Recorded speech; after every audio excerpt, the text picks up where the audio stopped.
বছর পেরোলেই 2026-এর বিধানসভা নির্বাচন। তার আগেই নদী বাঁধ না হলে ভোট বয়কটের ডাক দিলেন এলাকাবাসী। ঘটনাটি মাথাভাঙা 1 নম্বর ব্লকের অন্তর্গত জোরপাটকি গ্রাম পঞ্চায়েতের অন্তর্গত জোরপাটকি লঙ্কারকুটি এলাকায়। জানা যায়, বৃষ্টি নামলেই চিন্তায় পড়ে এলাকার বাসিন্দারা, কখন যে নদীগর্ভে বিলীন হয়ে যায় বাড়িঘর। জানা যায়, নদী পার্শ্ববর্তী এই এলাকায় প্রায় 500টিরও বেশি পরিবার বসবাস করে।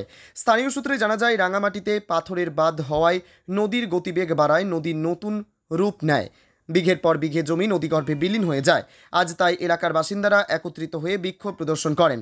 তাদের দাবি, নদী পার্শ্ববর্তী 500 মিটার বাঁধ অবিলম্বে দেওয়া হোক। যদি এই বাঁধ আসন্ন নির্বাচনের আগে না হয়, তাহলে তারা ভোট বয়কটও করবেন বলে জানান। এ বিষয়ে স্থানীয় গ্রাম পঞ্চায়েত সদস্যরা জানান, বিষয়টি এলাকাবাসী জানিয়েছে, ঊর্ধ্বতন কর্তৃপক্ষকে এ বিষয়ে জানানো হবে। এ বিষয়ে স্থানীয় তৃণমূল কংগ্রেস বুথ সভাপতি মহিরুদ্দিন মিয়া বলেন, বুথের বাসিন্দাদের বিক্ষোভ দেখাটা স্বাভাবিক, কারণ আমরা সকলেই জানি যারা নদীর পাড়ে বসবাস করে তারা কতটা চিন্তিত থাকে সবসময়, কখন যে ভেঙে যাবে বাড়িঘর। এ বিষয়ে আমরা প্রশাসনকে জানাবো। দেখুন সেই চিত্র সরাসরি।